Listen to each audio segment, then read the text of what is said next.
ISIL is a stubborn presence in Syria, where the civil war is about to enter its fifth year. Turkey and the United States remain at odds over how to deal with the crisis. With no solution in sight, some say it's time for the West to rethink its regional strategy. CCTV's Natalie Carey has more from Istanbul. Syria's civil war isn't just Syrian. The problems plaguing it have spilled into neighboring countries. More than a third of Syria's estimated 9 million refugees are here in Turkey. Complicating matters, international dissent over how to end the conflict in Syria, one of the principal breeding grounds for the Islamic State. The Turkish government blames Syrian President Bashar al-Assad for a civil conflict that spawned a regional scourge. The Islamic State fighters, who carved out a caliphate from two countries and want more territory. Unfortunately, the picture has been very much complicated with the presence and the domination of ISIS. If we could have intervened, either politically or militarily, at the onset of the conflict, if we could have provided necessary assistance to what we call the legitimate opposition in Syria, probably we would avoid all these consequences that we didn't want to see. But unfortunately, the international community doesn't have a concrete plan for the settlement of this dispute. Turkey says a no-fly zone and sending combat troops to Syria will win the fight, two options the U.S. refused to discuss until now.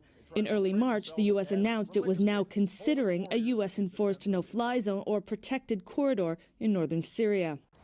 Allies Turkey and the U.S. have long been at odds about how to deal with the Syrian crisis, to the extent that some analysts are saying it's putting a strain in relations. While the U.S. is adamant about ridding the region of the threat of ISIL, Turkey wants to keep the focus on bringing down the government of Bashar al-Assad.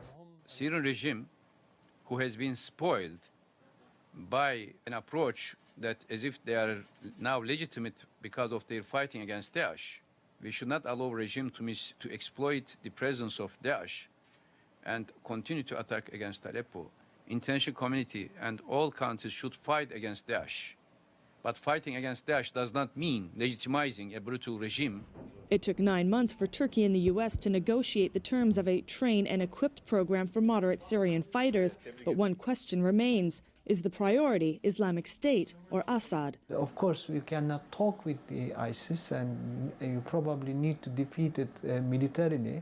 But even doing this will require a comprehensive, serious strategy. Turkey is now hosting nearly half the 3.5 million Syrians that have fled the fighting. Ankara is concerned that the number of refugees could swell by another 2 million more if fighting continues in Aleppo, Syria's second biggest city. The other issue, what's flowing in the other direction.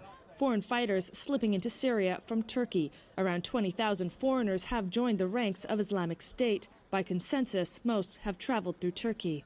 Western officials complain Ankara isn't doing enough to stop this, but Turkey says it's doing plenty, which leaves it and its Western allies close to where they were at the start of this conflict, locked in a policy stalemate.